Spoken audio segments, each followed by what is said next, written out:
my workout journey started. I was like 12 years old. Probably not the healthiest journey ever, but like I was like this like fat little chunky kid because I would eat food because I don't know why I turned to food, because I guess the trauma or sad girl energy. I don't really know. I just turned to food. So I was like I would hide donuts under my bed.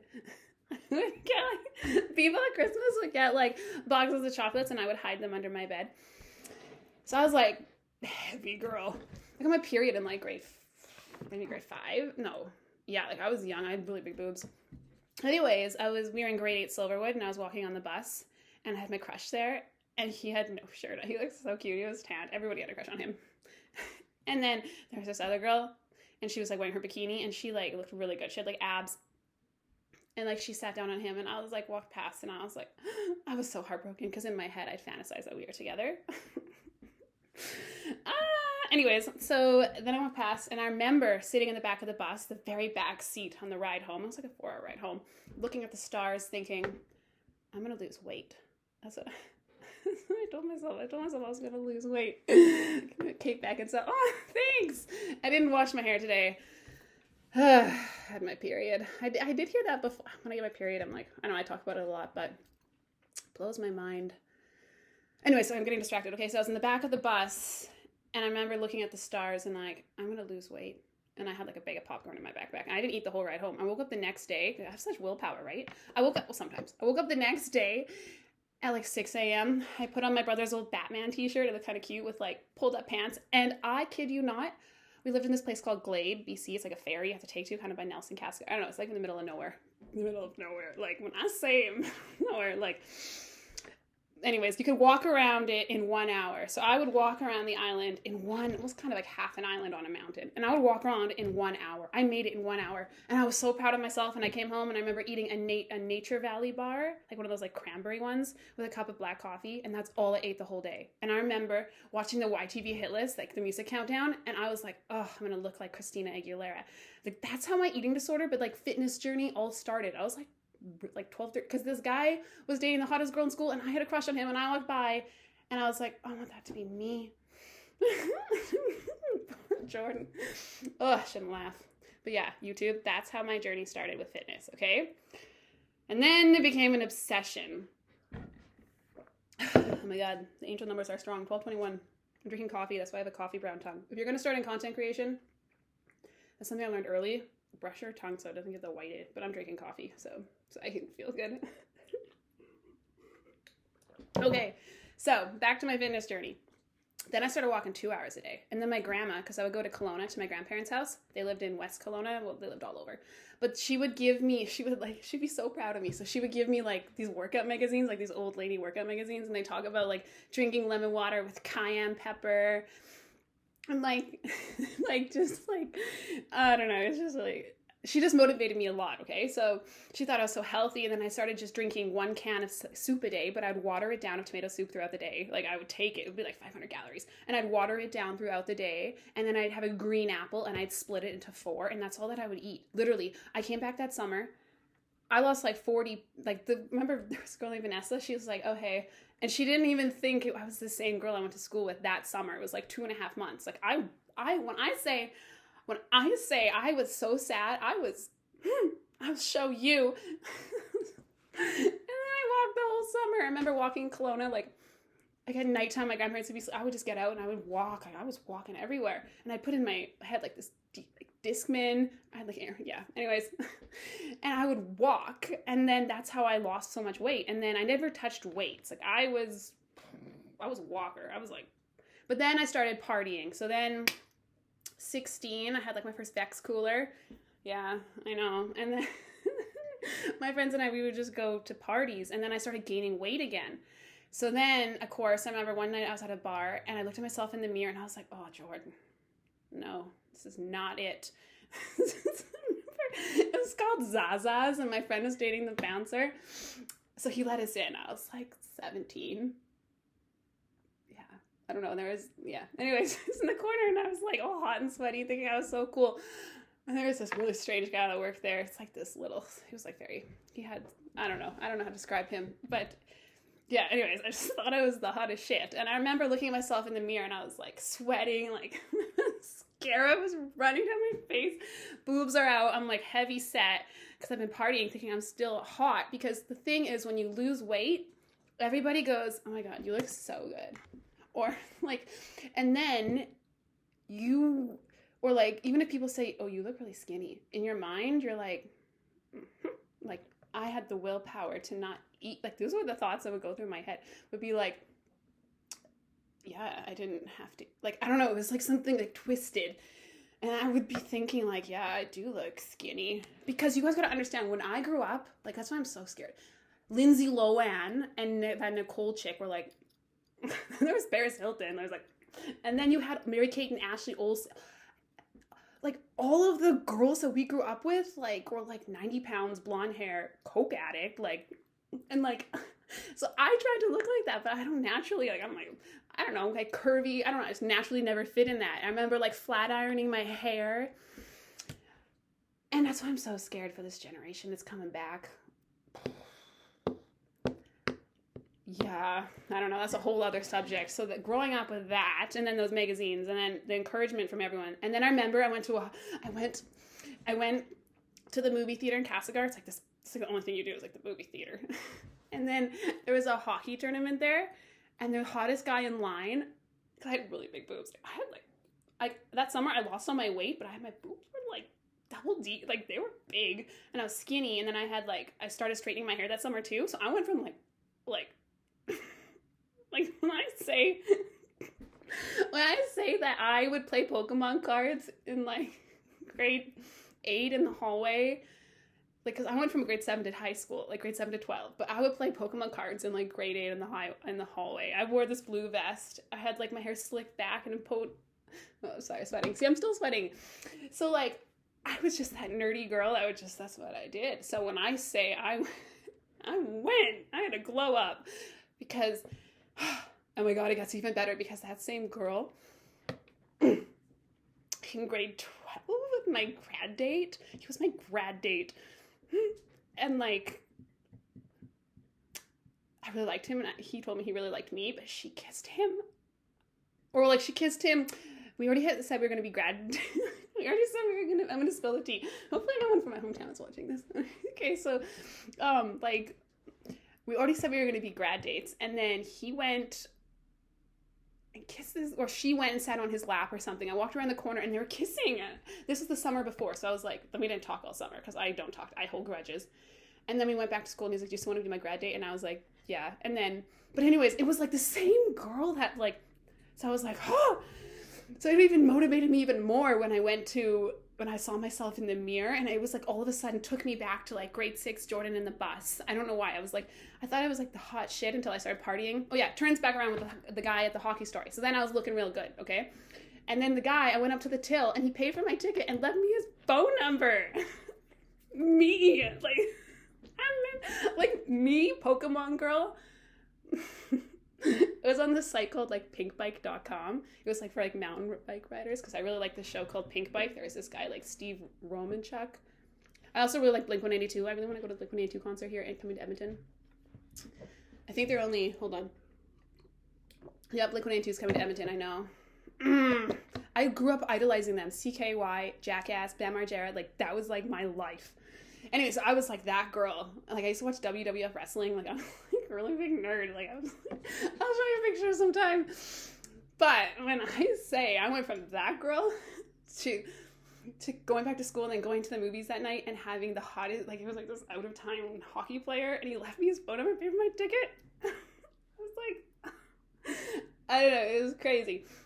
So then I had gotten a cell phone from like this pawn shop in Nelson. It was like this, no, it was like a Nokia. It was like this like little gray thing with blue buttons. And I remember we were texting, and I was like, oh my God. And then that's when I started like getting all these guys' attention, and then like going partying, and then I gained weight again fast, because I wasn't keeping up with, my anorexia, which is a whole other, I don't know how to describe it. Like, then it morphed into, when I started partying and like going around and being social again, it morphed into bulimia, kind of. Like it morphed into like, okay, I'll eat all this, and then I would go home and like make myself sick, or I would continue walking, or if I ate 4 pieces of pizza instead of 2 pieces of pizza, I doubled the time. So I would walk for 2 hours after dinner.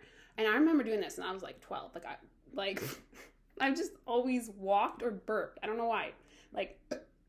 I would just try to get like no air in my stomach at all.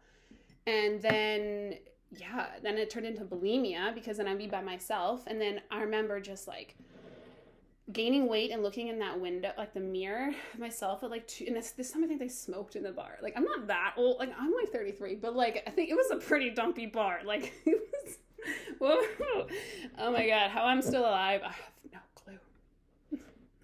I must have like a really good guardian angel, because some of them, like, when you're driving around someone, like, I don't even know. I'm not even gonna talk about Zaza's days, but I was sweating and I was wearing that Aritzia. Oh yeah, okay, hold on, there's so many stories coming. I was wearing that Aritzia. It was like this Aritzia. Like back in the day, they would be like a cutout here, and then it would be like a long thing to about here. And then the girls would wear black tights with like long boots. That's what I was wearing. Like a push-up a bra, hoop earrings. My hair was up. And I remember like thinking I was like so hot. And then I remember just turning around and it was like, my mascara was like down my face. My makeup was like melted off. My hair was frizzy. My boobs were out. I was like, this is like maybe like 17, 18. I was like, Jordan. And then like took me back to when I was with and that person. And then, I don't know, it was like boom, boom. And then that's when that started getting really bad. Around 17, 18 again, it was like I became really obsessed with like, I don't know, how long has God turned to go? I would just be really obsessed with losing weight. So it just became like an obsession of mine. So I'd be walking again. And then then that's when the bulimia started. And like that, when I say I want to help women get out of that mindset, because the only way I've been able to stop binge eating and anorexia and bulimia is through spiritual work. Because I don't know, like I remember even having coaches before, and they would be training me and I would binge eat and then I would lie. Like I would do my check-in. I would like, I'm such a little brat, but like I would binge eat, and the guys are so hot and they're like these coaches, and I don't know why I went with them, because like whatever, what I did. And then I would send them my half naked photo in the morning. I'd have to get up, and I would just like suck in my body, and I would know my poses, and I'd be like, oh yeah, I lost 3 pounds. And like, no, I didn't do that. But like I would lie because I would have shame of what I did.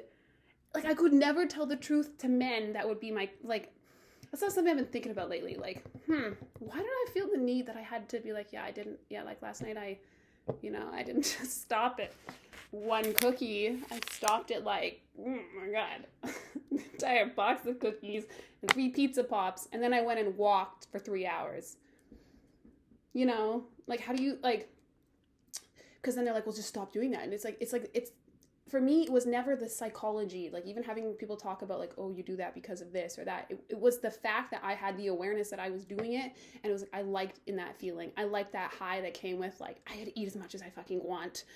And it like hit the dopamine in my brain. And then, I don't know, like I want to work with people that have dealt with that, because the only way I've been able, like, I'm like, therapy, nothing helped me. Because I felt twisted in a way that I felt like I was superior. Like the eating disorder literally takes over your body.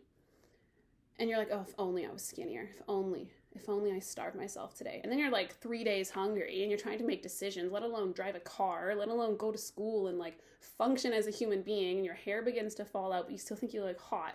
And you're drinking on top of that. And it's like you're stressed and you think dieting's going to help you. And then you're walking more. And it's like, that's how my eating disorder started. And then go forward, I go to university. We're in Thunder Bay, moved to this new city. Max is flying, whatever. I had no friends. Like, I didn't know nobody. So I go to university. I'm a first year social work student, and like, I'm so shy. Like, if I don't know you, I don't know. I'm just like a very shy person naturally, but people probably don't see that. But on the internet, I'm like uncomfortable in this environment. So yeah. Anyways, so I'm in this university in this new town, and I go to Chapters, and I find this book. At the time, we're living in a hotel because we had to move there before we had a house.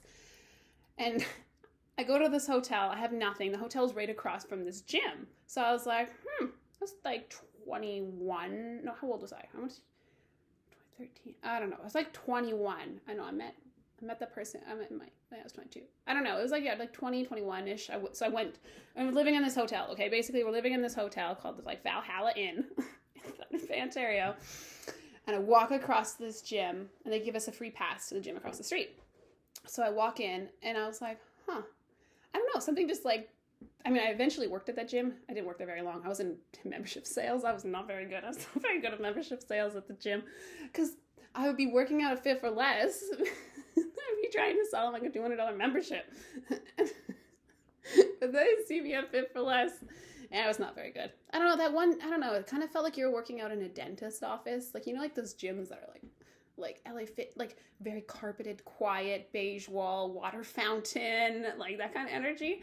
So it felt like, I don't know, just, I worked at the smoothie bar too a lot. It also tied me into my eating disorders. I would binge on their granola and then I'd drink all the extra smoothies. Okay, anyways. Like when people didn't want them or something, they'd be, oh no, I can't, or they didn't want the smoothie, or you make too much. Like I would drink a lot of smoothies, and I would think that would be healthy because it was health food, and I blew up then too. Anyways, so we started working out, and then I went to Chapters, drove myself to Chapters, and I was in like the book section. There was like this women's body. I don't even know if I probably still have it. I should probably not go look. But it was like Body Sculpting Bible of Women. It was like in the 90s, I swear. The book's probably made in the 90s or something like that. Like it was like this old gray book. So I take it home and I went to the hotel. And when I say I went back to the hotel and I read that book, I was like so amazed. I was picking up this book and it was talking about, I don't know, just like everything I needed in my life because I had new city, no friends, nothing, like no job. I have no plan what I'm doing. Like, I feel like I'm going to social work, but I wanted to be a cop. Like, I was like, fuck. And then psychology, and then I was just like, I had no plan. I was so lonely, so I threw myself into bodybuilding. Well, what came back was also my bulimia. Came back with bodybuilding at the same time. So it was like my eating disorder was interconnected with working out. How it came back was I got obsessed because you guys got to remember, I grew up at a different time. Like we didn't have role models like Kim Kardashian, even though, I don't want to say she's a role, but like body shape wise, like those women weren't on TV at all. Those women weren't in the J14 magazines. Those women weren't on the billboards. Those women weren't the girls in the movie. They like, I was like, I'm like the She's All That girl with Freddie Prinze. And then he's with that blonde pretty girl. Like I grew up, like I was like, even in all the movies, the women that were displayed as blonde, like extremely thin. And like, I grew up with the mindset ever since I was young that is how you have to look. That is how is blonde, skinny, and like, I don't know. So in my brain, it put that there. So as soon as I started working out again, I also came to like obsession with health. Like, so like I would only eat kale chips. Because I started getting, and then I went vegan for a while and vegetarian because I imagine like even to this day, eating meat is still kind of hard. Like I try to, cause I know but like I imagine like little like bugs and stuff in the meat, like parasites, and then like cause fish. And then I'm like, oh my God. So then I went down this rabbit hole where I'd only eat organic food, holistic nutrition. I was like wanting to take this course. And like when I had nothing, I threw myself into bodybuilding, and then I started walking an hour a day around the lake. So I was really healthy. But I looked really good. I lost weight fast again. I was getting muscle. Like I remember like my first lifting my because I memorized the body sculpting book, whatever. That I would take the book up, work out, and I would go to Fit for Less when we first moved, and we would work out, and I started getting really cute again. And I was like, oh my God. And I started seeing definition in my shoulders, and I was going to class, and I'd be class in the morning, and then I would go, and then I'd work out, and then I'd go home, and then I'd study. And it was like, I was just feeling really good about myself. But then it became like obsession with food again. Like me finding balance is really hard. So it became with like, is this clean food? Where did this food come from? Like even ice cubes, like what water is this in? I can't eat out of I don't know. I'd have to drink a greens juice in the morning. Like it became like an obsession with me, to the point where I would be like, that has canola oil in it. I can't have that. Or like, and then I would go and I'd be drinking, I'd be partying, and then I would go and I would eat like McDonald's at 4 a.m. and I would eat a ton of McDonald's, or like, you know, so that type of energy is how it was like partying, and then it'd be like obsessive with my food, partying, obsessive with my food, partying, obsessive with my food. And like, my body never deserved that. And now I'm like, the importance of taking care of your body, because it comes down to me for healing an eating disorder, comes down to the spiritual though, because the spirit is the manifestation. Like the energy is the matter is the manifestation of the energy. So it's like your body consciously manifested itself. So the blockage that came for me was realizing I can't have greatness in my life with the eating disorder. I can't manifest the life that I want with like the eating disorder. So it was like, why do I feel the need to put my food in and throw it up? Why do we need? So it really had to work with that food is mine no matter what. So it came from like scarcity as a child, not having enough food, always having to like, that's mine, and like that obsession, or making myself feel comforting and full. That obsession also turned into like drinking, or turned into like, I need attention, or like, I just need something outside of me. So for me to get over or not even get over, because I always still have it in the back of my mind, like, oh, that's like that is attractive, because in my mind I was literally brainwashed. Like my subconscious was like my whole childhood, and that's what's coming back now, and that's why I'm so scared for the youth. And because eating disorders eating disorders they just destroy your psyche, because you're trapped in a prison of yourself. And that's when I discovered weightlifting. So I was starting to build muscle, but I couldn't build muscle. Then I wanted to be a police officer, so I applied for Edmonton Police Service. And they're like, yeah, you're not gonna, like, you need to do this fitness test. So I remember having to put on weight in the first time in my life actually eating. So then that's when fitness kind of saved my life, because when I wanted to be a police officer, they were like, you need to be able to carry this 90-pound dummy. And I couldn't lift this thing for the life of me. And then we had to do like these like handcuff things where you had like push them together. My wrists were too sore. Like I would look good in a bikini, but I couldn't do that. I couldn't pass the test. So I had to put on a like muscle. And when I say that saved my life, that saved my life, because it was like, oh, now I'm strong and I feel good. And then that's when it kind of shifted into like making my own soups, making my own food.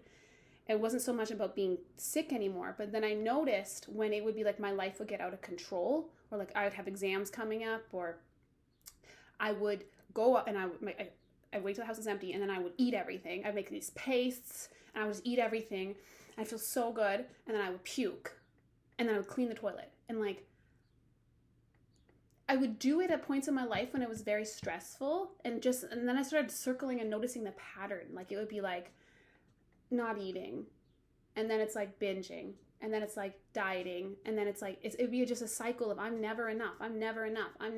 Basically, is like what came down to a lot of inner healing I've done through workshops and then like journeying and stuff. Is like the biggest hole in my heart is that I'm not worthy. I'm not enough. So I reflect that pain back to me. But that came when I had the realization that it's all spirit, because when I was meditating the other day, and like my spirit guides were like, no, Jordan, we just need to clean out the cavity of your body with like, they were like with this like spray thing, but like it's the energy of the soul of the body that manifests any type of sickness or disease or into the body itself. It comes from the spirit first.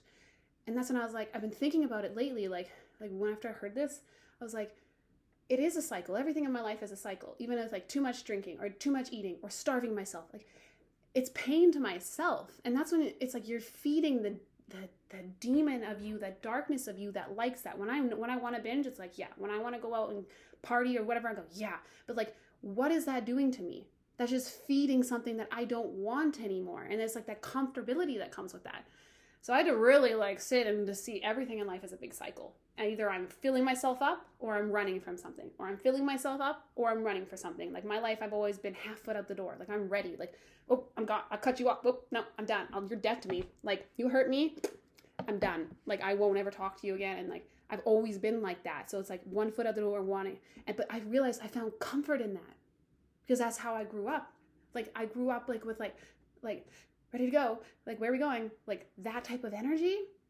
So bringing that back in and realizing, yeah, the spirit, the soul. So when I tie it to the beginning of the podcast here on my YouTube channel, because I got to put myself out there, and Cole records his YouTube while going on live, so I'm going to do what he does. So anyways, I have to get better not jumping all the way around. What was I saying? What was I saying there? Oh yeah, so like what was the beginning? What was I? Oh man, I gotta take notes. I was tying it into what I started this with.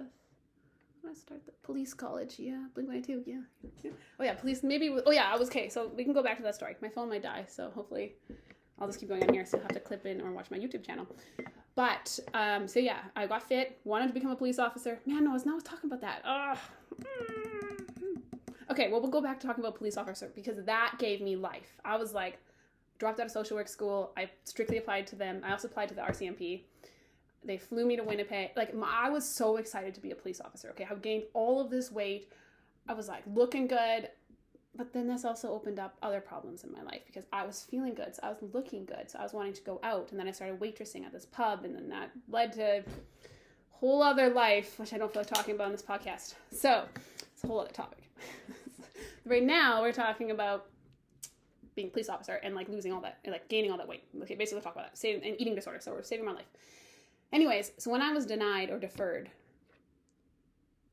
I remember going and like getting drunk. And then I remember binge eating. And I remember like the cycle started again. Because then I was like, what the fuck am I going to do now? Like my whole life, I just did everything that I could possibly. And then I was denied. And I remember I initially had that bin. So like I've started noticing the patterns over my life.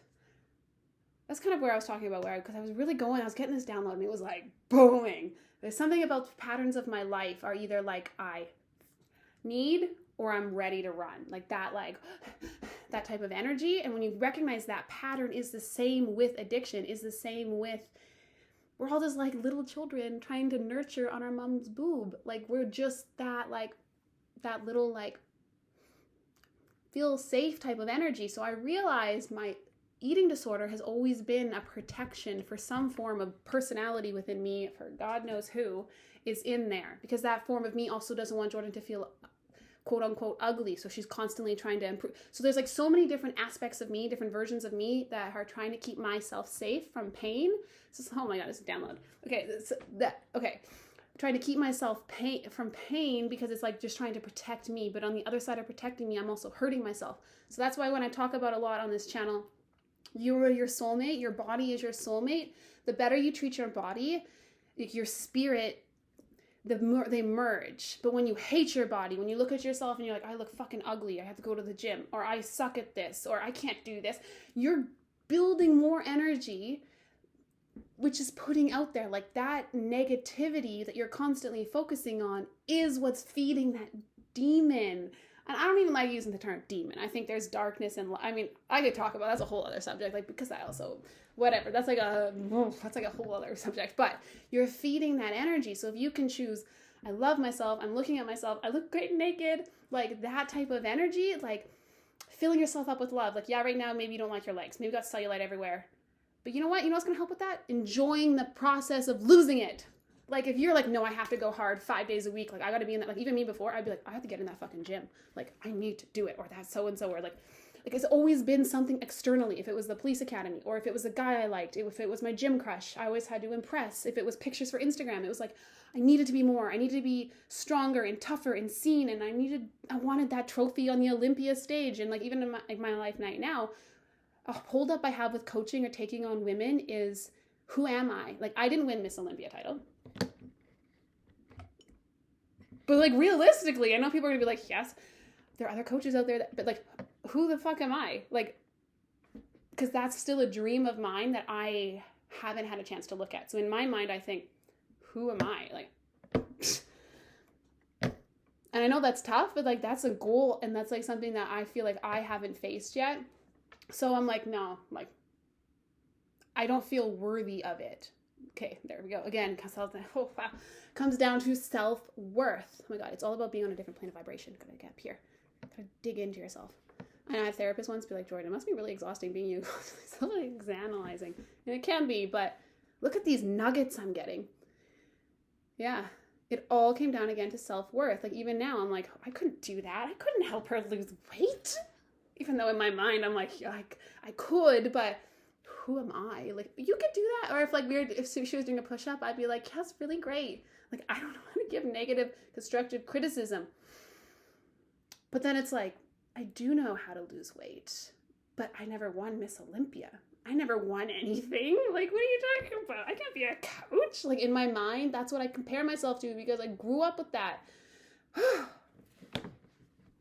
once talked about, it was a couple years ago on Instagram, the recording yourself with only using filters, like the damage that's doing to our society.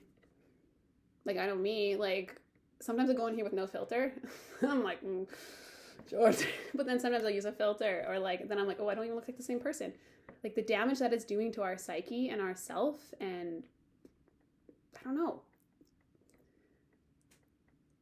It all ties in. So it all ties into mindset and belief and your soul. Because if I have to really, like, do I want to just, like, I know this is temporary. Like, I know, like, I've experienced being out of my body, but, like, being here. But, like, I don't know. Your consciousness is not your body. So it's like, I'm really obsessed with soul work. And I think the disease manifests in a soul level.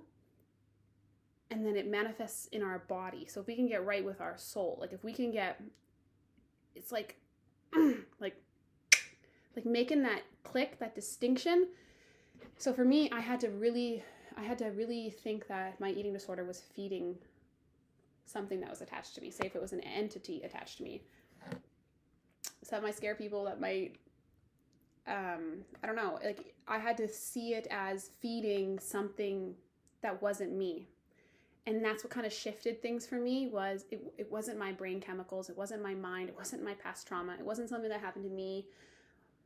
It would be, do I want to make this choice right now? Do I want to give to that energy? Do I want that? Because I would make the awareness and be like, I'm just going to binge because fuck it. Like, I'm going to go to the grocery store right now, and I'm going to go and I'm going to buy a birthday cake with extra icing, and I'm going to put that icing on top of that birthday cake. And I'm going to eat the entire fucking thing. And I would do it with the awareness, and I would walk in with pride, and knowing what I was going to do, knowing that I'm going to spend the next hour making the back of my throat red and puking up all over the birthday cake because it tasted really good coming up and it was really soft. I would do that. But because I did that is the reason now I feel like I want to help other women, because there is something so raw about an eating, like, it's not even an eating disorder. Because for me, I don't want to be like, it's like a whole can of worms. Therapy and, like, you got to do your own work. But, like, it is a spiritual journey. You have to uncover why such self-hatred, self-rejection. And then that becomes really personal. And it's looking at, and it's actually, everyone might be like, yeah, I want to heal, but it's really sitting with what you had to go through in your life. What drove you to that, and feeling it. Like, oh my God. Like, I had to really sit with, why do I have such self-hatred and low self-worth? And then you self-analyze, and you just get creative and wonder. Like, for me, if I didn't have this is an outlet for me. People were like, how could you just come on here and talk? I love talking. Like, I just like recording myself. I don't know why. I watched Dora, that show, like, on my TV growing up. I watched her growing up. I just always recorded videos. I just like doing it. I like poetry. I want to be like the writer, like Carrie Bradshaw style. Like, that's what I want. Like, I like that artistic side, like Julia Fox, and like people that see life in an artistic manner, I think is so So if I can tie everything I've been through in my life, especially with, like, helping women, because this era that is coming back right now, oh, I do not wish it upon my enemy.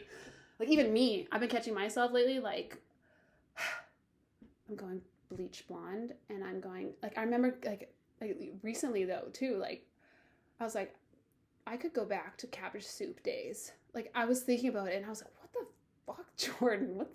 Don't you love feeling strong? Don't you love looking at yourself in the gym? Don't you love sitting in the weight room, pushing more weight, or not even having more weight, but, like, being in more focus? Like, listening to music and, like, feeling the energy of that vibration run through you, and your muscles sore, and you're channeling all your pain, and you're getting it out, and you're healthy, and you want to do that and switch back to cabbage soup diet and lemon water with cayenne in the morning and starve yourself and walk for 700 hours a day. Oh, no. Like, no. Like, remember I would take X-Lax tablets? I would, oh my God. diet pills that would make my heart go like the ephedra was through the friggin' roof. I would take 6 scoops of C4. Like, I don't think people understand that. Oh.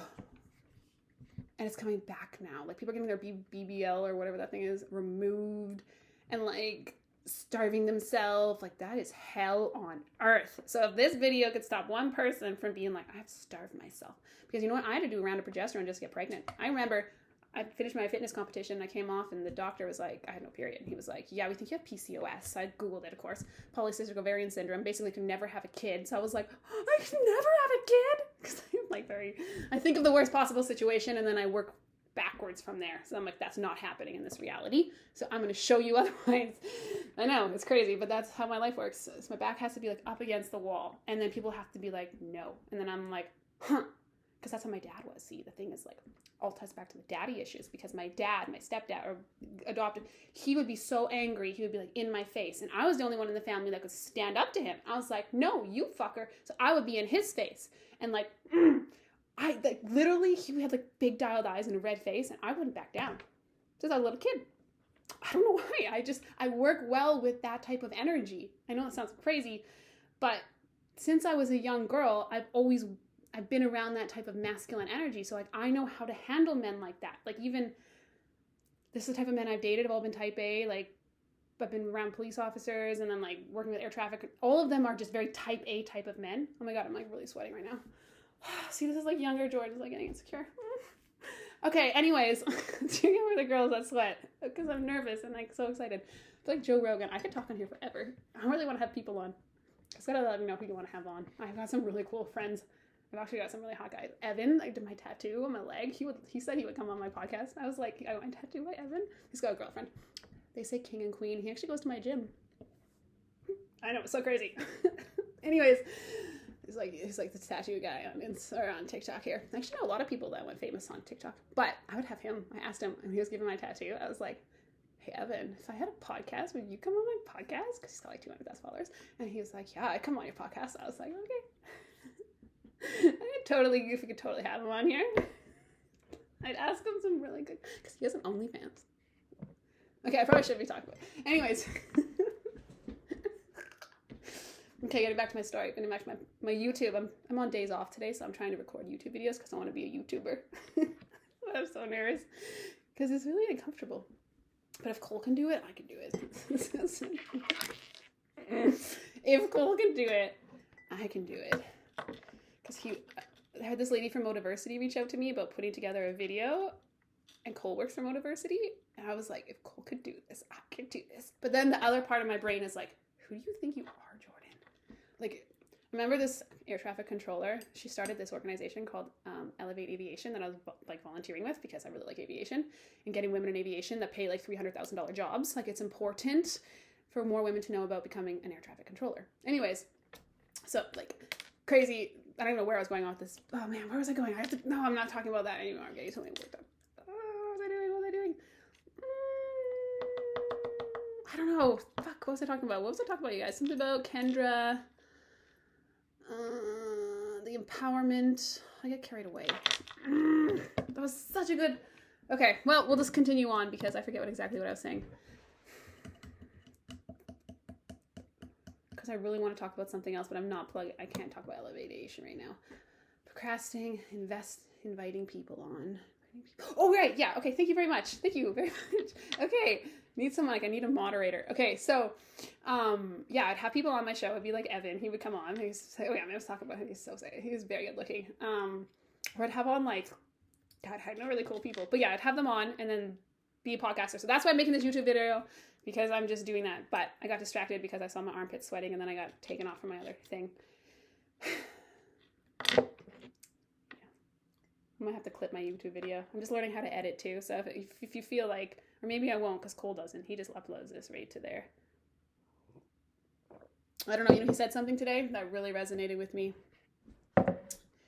And I've been getting the same channeled message for a long time. He says, if you don't start creating content, you're going to be left behind, especially short clip content. Because he has mentors in like Instagram and they're saying there's 90% of them are now just doing reel. Like, he was like, I really want you guys to understand, if you don't start making content and putting it on the internet, you're going to be left behind. And it just hit me. And I was like, yeah, I got to make my YouTube channel because I have a vision of being on YouTube. But I don't know. I think it's very intimidating because everyone there has like these cool blogs and like intro and like, oh, like subtitle. Like, and I do this all myself. Like, I do all this myself. So I have to go back and edit this, but maybe I'll just put it on there. I don't know. Hopefully someone got value today from my eating disorder because that is not what I want to happen with a society. And that's why I'm so trying to help people, motivate them. But then the bitch in me, oh yeah, that's what I was talking about, Kendrick and Kate. Okay, so then she was telling me she had the same voice in her head and she had to label it. So now, you know how Beyonce goes, Sasha Fierce? But it's going to be someone else. It's going to be like Brenda. Like you're going to name the voice in your head, Brenda. So whenever something in the back of your mind is like, I can't do that, you're going to say, fucking shut up, Brenda. And you're going to see her. Because she's accomplished so much in her life. And she was telling me that's what she does. Is in the moment of self, it's like, you label that, like, whatever, Roxanne, whatever name you want to label your Brenda. Like, think of, like, a Karen. Like, think of that type of vibe. Like, at Denny's, think of, like, the Karen that's like, my coffee's cold. Oh, my God, where's my table? Like, you know, like that lady that you're, like, serving. And you're like, oh, my God. Label her as that version of you in your head that's like that's who you're feeding. Your binge. The lady that smokes 75 packs of cigarettes a day. That's who you're binge eating. That's who you're feeding. It's Brenda. Like, for me, I had to make it a spiritual game. Like, I had to, I don't know. I think my eating disorder I feel like robbed for years of my life. And that's why I feel like I feel so passionate, especially with young girls. Like, if I could get on, like, a free Monday Zoom call, I don't know how I'd advertise to these young girls, but, like, it's not worth it. Because then you gotta do rounds of progesterone to get pregnant. Your hormones are fucked. Your skin looks like shit. Your hair is fried. You look like a cokehead. And they're gonna be like, oh, that's so hot. That's like the hot. Like, no. But I caught myself doing that the other day. I was like, yeah, I could be that skinny again. I guess show you guys. I'll show you, because that's my thing. Like, if a man rejects me, oh, I'll show you. When this guy told me, he's like, you're not a 10. And I was like, I was like, he wasn't even, this guy was like a 4. This guy was like, but if I reject, that's what they say. It's like, you're not even a 10. And I was like, I was like, I'll show you I'm not a 10. And they get in these like loops. And I feel like the process of losing weight, the process of becoming the best you, is falling in love with the journey of losing the cellulite. It's not the self-hatred can only take you so long. The fear, all of that can only take you when you need to tap into that rage. Like when you need to, like, say you're on the court, say you're in the boardroom, say you're up against your dad. Say if I want to be a cop and I want to arrest somebody. Like that fear, like that, like, is when that rage and that power is beneficial. But when you're in the loving side and you're constantly like in the gym, oh, I'm fucking so shitty. Look how ugly my butt looks, or everybody's looking at me. Oh my God. Nobody's looking at you. But like in your mind, it's like, that's Brenda. So think of Brenda sitting there. Because I remember I told you guys about eating disorder. I'm going to help you with eating disorder. Brenda is sitting there chain smoking at bingo hall right now, eating the free food. And she is telling you to binge. So you gotta, like, for me, that's what I had to be like, I have a personality in my brain that's just like, because the science behind it, the therapy, it didn't work for me. General therapy doesn't work. Yeah, EMDR worked, but like general therapy doesn't work for me because I already self-criticize. Like I'm already sitting across from you thinking of the exact same thing you're going to tell me like 300 different times. Like I've already seen that. My problem is, how can I, it's just like, it's like anyone that's trying to lose weight. You stay in a calorie deficit, you go for a walk, that's it. Sleep. Everybody knows the key. It's the, why can't I do it? It's the, why do I do that? That process of discovering you is the journey of becoming healthier, is the journey of loving your body. It's because it's like, I don't know, when you love yourself, you radiate that frequency. But like even today, I was a really sad girl day. Like I was like, I don't want to do anything. Everything sucks. I was just like sitting there, went through my old journals. I was like, oh my God, Jordan. But it's like, for me, I have to get up, and order for me, creating content helps. Even like going on Pinterest and finding 20 photos of like a guy and a girl that are like manifesting that relationship and putting with a song and editing it helps me.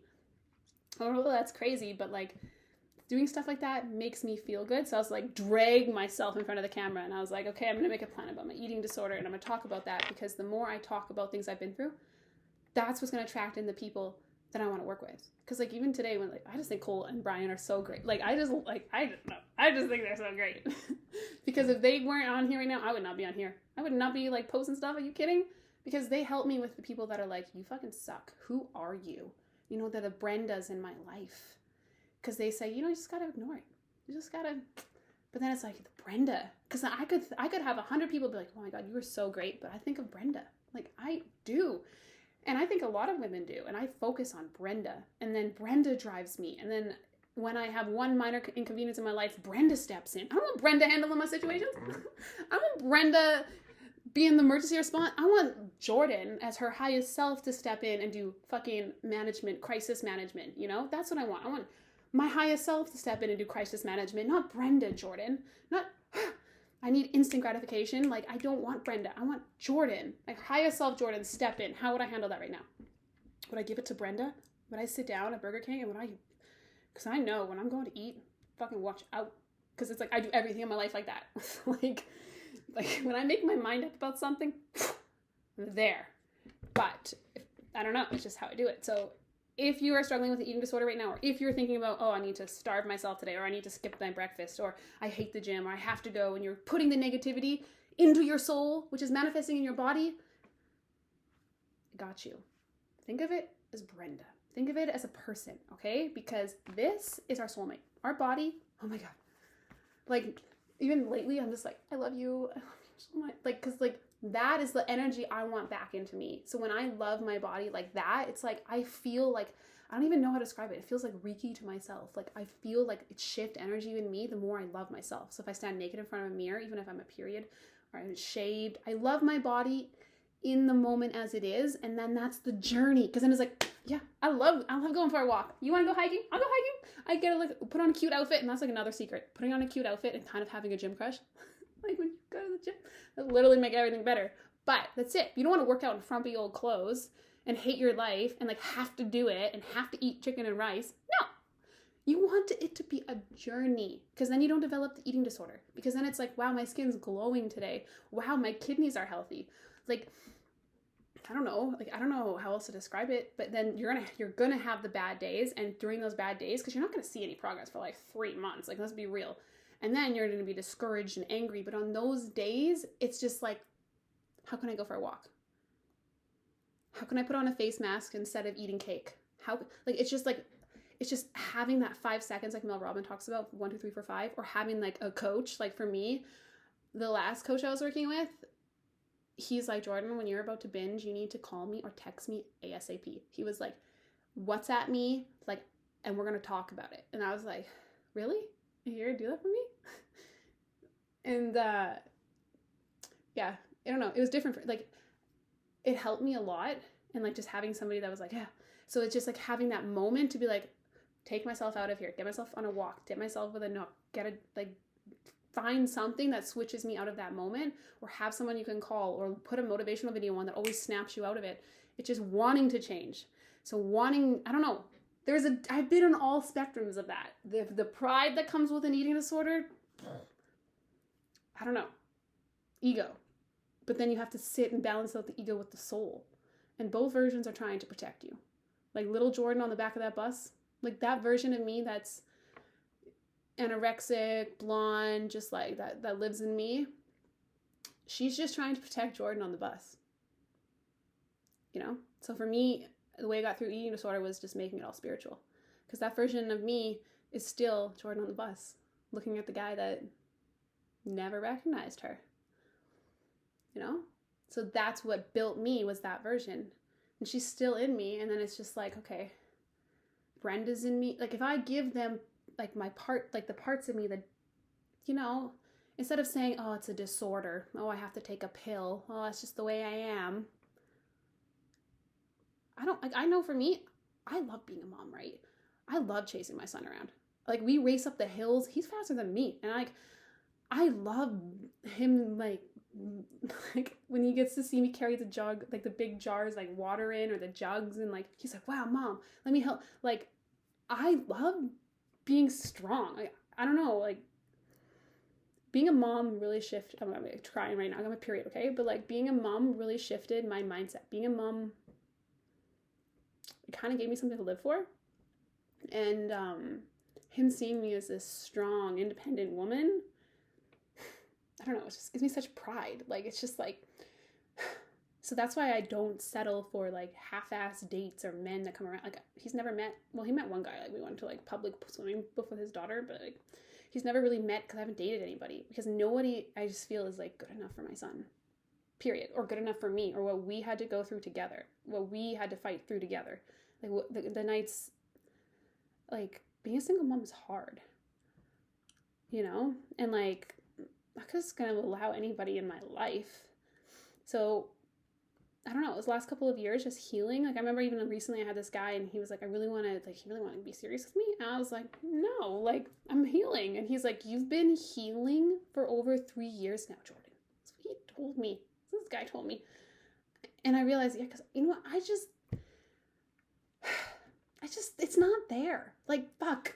That's what I'm going to say. I'm just going to say that right now, even though it's completely off tangent. But it's just not there with some people. Like, why don't you get married? When's your boy? I've already been married. I already had a kid. I don't want to settle. And it's not there. Like, I don't want to wake up again and like, I don't know. You don't know loneliness until you're laying next to someone that you don't love. It's not I didn't love. Like, my ex was great until we went through our problems. I also wasn't the best person either. But you don't know that heartbreak until you're laying there and they're sleeping and you're watching them, and it's like, or it's like, I don't know, you know? So I don't like, that's why I like working on myself, because it's like, yeah, I'm healing. Yeah, I'm fucking broken. And yeah, there's things that are wrong with me, but like, I'd rather be alone. I wouldn't want to be laying next to somebody in bed realizing, here we go again. Remember this lady in the pools in Kelowna? Her son's like this top radio host, and she was like Ukraine. She had her grandson there, and he was playing with Keaton, and she was like, I'm going to tell you something I've learned. And I was like, yeah, tell me, because they're just the personalities that I like. And she was like, I see it time and time again with young women like you. You marry the same husband again in a different body, and you have the same problems. I see it over and over and over again. And it hit me, and I was like, yeah. I remember when I first got out of my relationship, dating out like crazy. And thank God I didn't get everything I wanted, because if I was stuck with some of those people,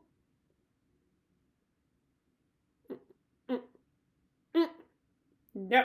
Well, you married the same man you married the first time, and the problems are still the same. So for me, why am I going to settle when that feeling is not there? That I don't know how to describe it. Everyone's like, well, you're just too picky. I'm not picky. It's not there. I don't know. I don't know. I feel energy. Like, when I'm meant to be somewhere, I feel like, if I'm talking about someone and they comment, I go, like, I get like this feeling when I know I'm on the right path, or when I'm with, I get like my right, I don't know how to describe it. It feels like my right lung fills up with air and pushes my chest out, and energy shifts. And I'm like, whoa, what was that? And I know that feeling, and I don't want to settle for that again just because I have to live alone. I'd rather live alone and my son see me strong. Like, I don't know how to describe it. If I was in a relationship and the man died and I was like in complete love, I have the part in me where I don't think I would love it. Like, it already feels like I grieved. Like, I know it sounds really fucked up. It feels like my therapist. I gotta like say cry for my psychologist. It feels like I already lost love in my life. It feels like he died. If I'm being 100% honest. Like, and it's not through my ex. It wasn't like that. It was like just the process of everything I've had to go through these past 3 years. It feels like this man is great. It feels like I'm married to someone with God. It feels like I'm already married and he's away at war or something. Like, that's how it feels. So when I go on these dates or I meet these other people and they're not, oh my God, this is a very strange podcast episode. But they're not that energy. It doesn't do anything for me. And I had to really sit with that. And like, I feel like it already feels like, so when my son sees me as strong, or I'm not around men, or I don't date and stuff, like if I lost the love of my life, I would want him to see me like that. I don't know. Turning to God and spirituality really changed my shift on relationships. Because I don't necessarily know if that energy that I'm attached to is in this world or not. You know, I have such a belief in the other side that feels like maybe he's just there guiding me, and this is the life that I chose, this life, like helping young women go, like I literally wish I had somebody in my life that went through a divorce. Like, oh my God, I get really crying about that. But that, you go from seeing your kid every day to like once a week. You go, or like once every week. You spend your holidays alone. Like, then all comes down to just like who you sleep with. And then it's like meaningless sex. And then you see everything, and it's just like, fuck, I just want to leave this planet. Not like suicide way, but it's like you're over it. Like, then people get stuck and they stay, and then they're miserable, and they sleep on couches, and they don't love each other, and they don't communicate. And then it's like, my problem is I would run away. He would want to communicate. I would run away. I'd be like, see ya. Like, don't want to deal with this right now. You know? So I would rather be single right now than wake up next to somebody and be like, fuck, how do I break up with this? Because I remember I had to go to therapy to learn how to break up out of a relationship. Like, he was perfect. Like, in the relationship, when we were together, like, he was like, I mean, neither of us are perfect. I was just as fucked up. Because I didn't do any self-healing at the time. Like, I was like in my own little world. Very people pleaser, and not recognizing that was a self-destructive behavior. People pleasing was really hard for me to break out of that cycle. Oh my God, this feels so good. I just love talking about everything I've been through, because I really feel like it helps some person out there. And if I had me, oh my God, if I had me, I should put my thing to divorce code. No, I don't even know. If I had me going through a divorce, I would have felt a lot better. But like, you got nothing. You got to pay for your lawyer. It's like $30,000. You got to pay your deposit. Constant. All I do is send letters back and forth. Like, you lose all your friends, lose your family. You're grieving a loss of someone that is like your heir. Like, I literally, it felt like the love of my life died. I know it's morbid. But if at the same time, I felt like I was grieving the loss of someone. I mean, that's a whole other story. But like, at the same time, I was grieving everything. I don't know. Going through a divorce is hard, and then it all just comes down to who you sleep with and who you have sex with and who you date. So that's why my standards are going to be high, because I've got no problem. I know what I went through. I know how many times, I know crying. I know what I used to accept in a relationship and how I was treated. And, you know, I have standards for myself, and these men they're not it. Like, they're not, I don't know. I don't need to go on 3 or 4 or 5 dates. I don't know, right, when I'm with you, if it's it or if it's not it. And until then, I just like being by myself and working on myself and helping other women, because I really genuinely like helping people. I really do. But I like helping people through my advice, my life advice, because I've been through some crazy stuff, and like, I'm like, yeah, girl, don't do that. And what's helped me is like having high standards and working out. Fitness really helps me. Clearing my head, running, even if I have to, like, you know what helps me? If I'm in shitty energy, like yesterday, wanted to do nothing, like I just wanted to cry. I have to have those low days, because I had to like just go for a walk. Just put on your shoes and go look at the fall colors. Can you just do that today, Jordan? Can you just go look at the trees?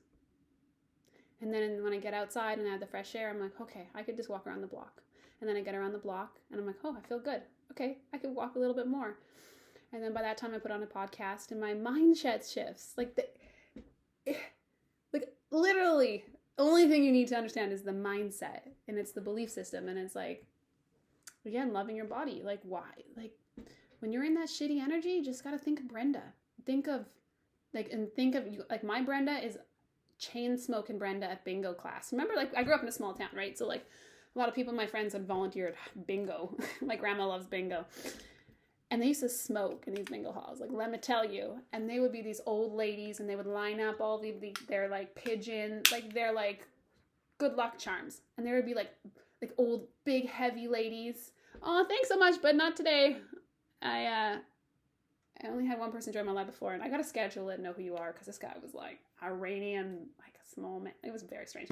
Anyways, back to my story. And so my Brenda is, like, heavy-set Karen, shaved head Karen, smoking a lot, husband hates her, she hates him, sitting in their vacation home. That is who my eating disorder girl, my energy. Am I feeding Brenda today? Am I going to feed Brenda? And then she's going to have more power over me? No, not today. So it's like shifting out of that. If I want to be sexy, I imagine myself as Megan, I channel Megan Fox's energy. Or I like just having things set up in your tool belt, in the shamanism, or like the spirit realm. Through my courses, they talk about having a tool belt. So like, oh, you're just adding this to your tool belt. You're just adding this experience to your tool belt that you're going to one day be able to help someone else. So for me, your tool belt. So just add things to your tool belt. So like when you're stressful and you're stressed, instead of turning to alcohol, go for a run. That's it. That's your tool belt. Like, just what's going to give you dopamine? What's going to give you, like, literally, when you start thinking about, because I had a problem with, like, when my friends would call me, like, let's go drinking, I'm like, yeah, every time. I would be like, yeah, let's go. And then I would go to the bar, and I'd be, like, looking constantly. I'd be like, where is he? Where is he? I always think there is, like, the one that's going to find me. You know? This is a really random episode, but I just had to get this stuff out. It's about an hour and 3 minutes. Okay. I should probably get going because I'm running out of steam here. It's 1:20. But when you want to get healthy and get fit, loving the process. Oh, my phone just died. So if you watch this on there, then that's okay. Loving the process is the entire point of getting, like, is your journey. Loving the process of walking, loving the process of the cooking, loving the process of just doing it without, needing to. I'm running out of steam. Oh my God. I gave you guys 104 minutes of my life. I'm gonna put this on the internet. Okay. Well, wonderful. Thank you for watching. Yeah, this was my life on eating disorders. All my love. Bye.